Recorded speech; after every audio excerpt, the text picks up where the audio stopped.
tushsa borib, bir-ikki kishini o'ldiradi-da u.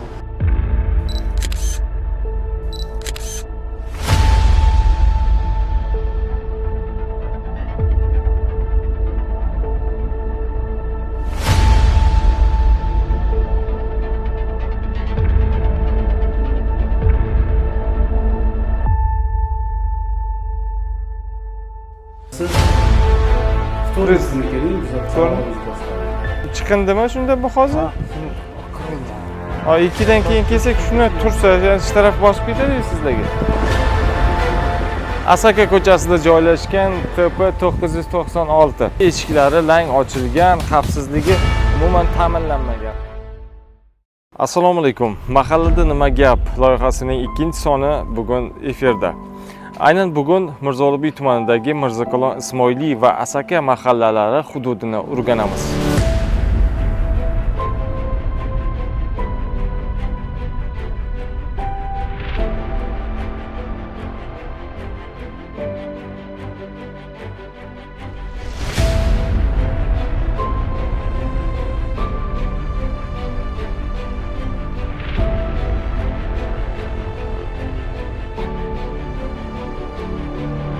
Avval xabar berganimizdek, mahalla hududida, aynan mahalla yettiligi faoliyat olib bormoqda. Qolaversa, boshqaruv servis kompaniyasi o'zini o'zi boshqarish orqali ham ko'p qavatli uylarga xizmat ko'rsatilmoqda.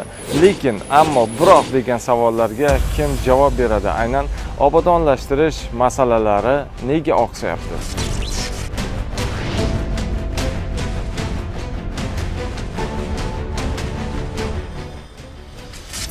Qo'shimcha qurilmalar yoki o'sha o'zboshimchalik bilan tashkil etilgan savdo rastalariga ko'p uchraymiz. Ammo mana bunday ko'rinishdagi besamara foydalanilayotgan obyektlarimiz ham borki, ularni masalasini ham ertaroq hal etishimiz kerak. Bu bo'yicha esa albatta hokim yordamchisiga murojaat qilamiz.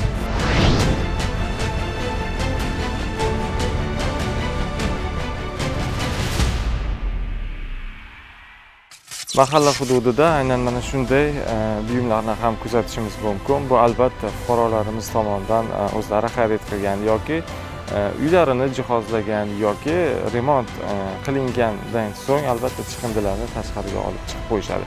Bunday holatlarni kim nazorat qiladi?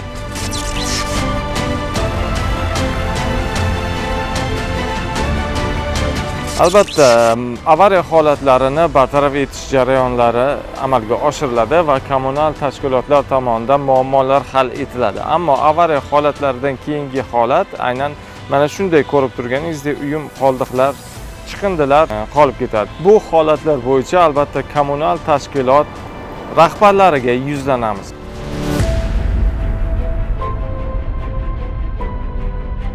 Mirzakalon Ismoiliy mahallasi 2, 3 va 5 ko'p qavatli uylarning orqa qismidagi holatiga e'tibor qaratar ekanmiz.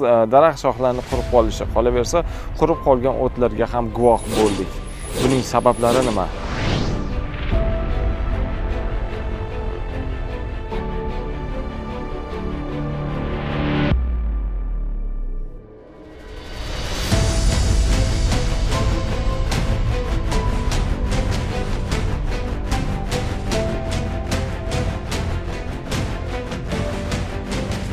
Odatda ko'p qavatli uylarning kirish yo'laklariga e'tibor qaratar ekansiz, turli xil reklama bannerlari, reklama qog'ozlariga guvoh bo'lasiz. Boshqaruv servis kompaniyasi va o'zini o'zi boshqarish tizimining afzallik nuqtai nazaridan e'tibor qaratadigan bo'lsak, aynan boshqaruv servis kompaniyalarida har birining o'sha kirish yo'laklarida maxsus e'lonlar joylashtiriladi. Bu aynan boshqaruv servis kompaniyasi bilan bog'lanish yoki boshqa kommunal tarmoqlar bilan bog'lanish to'g'risida. Lekin o'zini boshqarish tizimida esa butunlay boshqacha holat, aynan guvoh bo'lganingiz kirish yo'lagimizning holati. Biz hali yerto'laga tushmadik.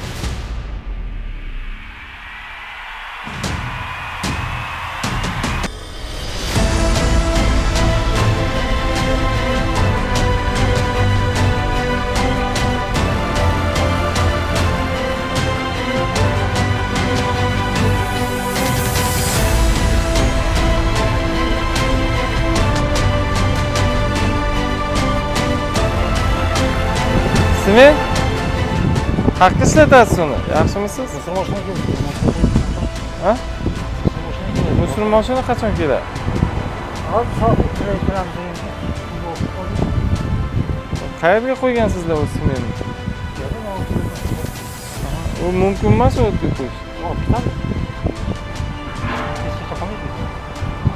Aniq qolmaydi.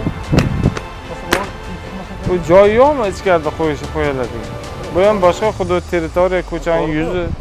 Helikopter qo'ytirib, orqadan laklab keladi. Chiqindimi shunda bu hozir? Qiringan. Qiringan edi, to'g'rimi? Qancha vaqt olib ketadi uni? Soat 2 kelamiz endi. 2 da ortamiz. Ha, 2dan keyin kelsak, shuni tursa, yani ishtaraf bosib ketadi-ku sizlarga. Kim to'laydi uni ishtaraf? Ortib ketamiz. Qolmaydi. Bu yoqqa qo'ymang uni. Maylimi? Asaka ko'chasida joylashgan TP 996.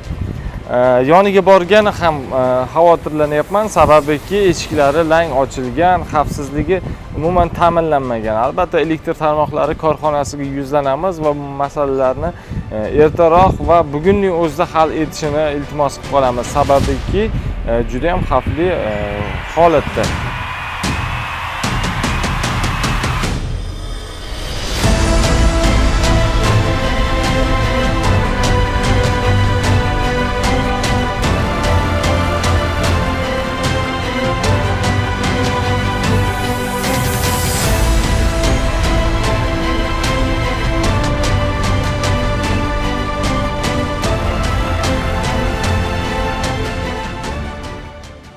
Asaka mahallasi, Asaka ko'chasida maxsus chiqindi to'plash shoxobchasi. Ko'rib turganingizdek, fuqarolarimiz tomonidan tashlangan qurilish chiqindi qoldiqlari hali hamon chiqindi markazida joylashgan.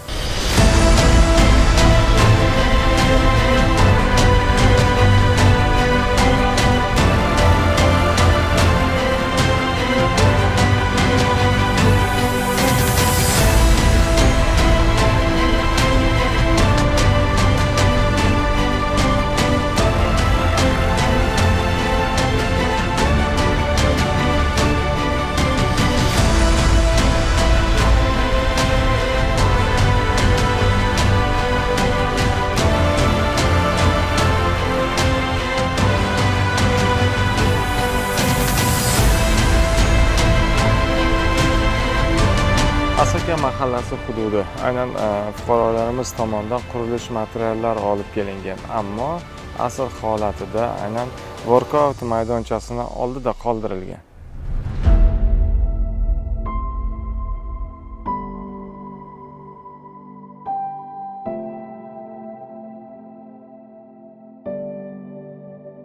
Asaka mahallasi 8-ko'p qavatli uy. Ushbu uyning yerto'lasidan maxsus kabellar chiqarilgan, ammo nazoratsiz qoldirilgan. Ushbu holatda kim kafolat beradi? Aynan ushbu kabel elektr ta'minotiga tegishlimi yoki maxsus yo'nalishlar bo'yicha internet tarmoqlarimi? Lekin xavfsizlik nuqtai nazari e'tiborga olinmagan.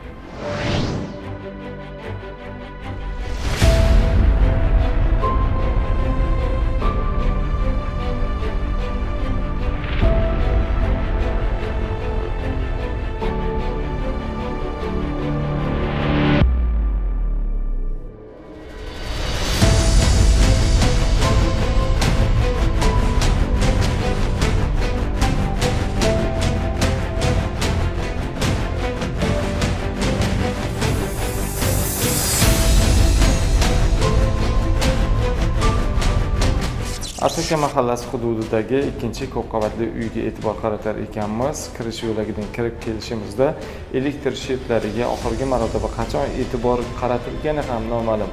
Qolaversa, ko'p qavatli uyning 3-etajiga chiqar ekanmiz. Kirish yo'lagiga e'tibor qaratar ekanmiz. Tabiiy gaz tarmoqlari betartib tartibda aholi xonadoniga kiritib o'tilgan. Aynan ushbu manzilda aynan qurilish materiallari, chiqindilari ham mavjud.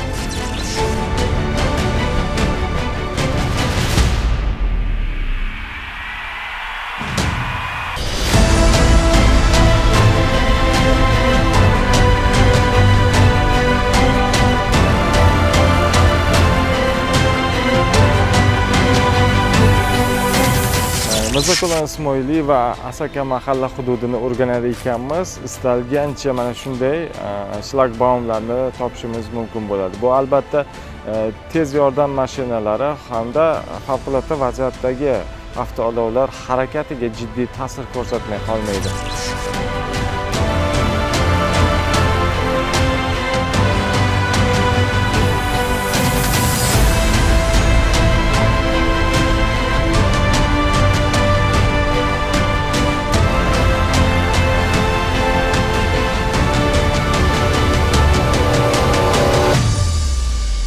Asaka mahallasi 4-ko'p qavatli uyning 2-kirish yo'lagida fuqaromiz tomonidan yerto'ladan noqonuniy chiqish yo'laklari ochilayotganiga guvohi bo'ldik. Buni ham nazoratga olib qo'yamiz va mahalla yettiligiga yuzlanamiz. Assalomu alaykum. Ustamisiz? Bu nima bo'pti bu? Podval? Ruxsatnomasi bormikin yerto'ladan? Endi menda vakolat bor sizda. Siz vakolatingiz podvalni olib olish mumkinmi, xususiylashtirish? Vakolat ustami? Ustamisiz?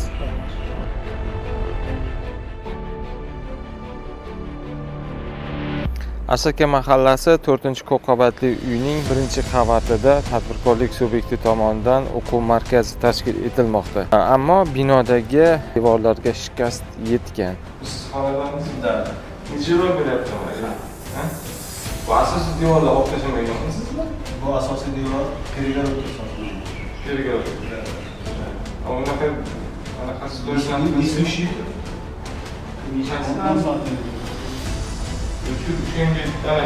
bitta ko'rsak bo'ladimi? O'rsatingiz programdagi bu shartmi? siz vtornik kuni keling, biz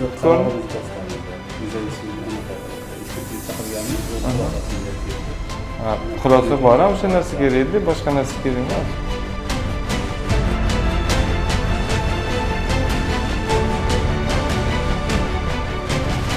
eshitmabman sizlarni bu yoqda. Kecha-kechqurun eshitdim. Bu yerda qirqibsizlar. Bu yerda turaman-da. Mana daraxtlarim. Men mayli. Bizlar mahalla kiramiz. O'zimiz mahallada yashash. Mana qarang, mana sinib tushsa bor-ku, 1-2 kishini o'ldiradi.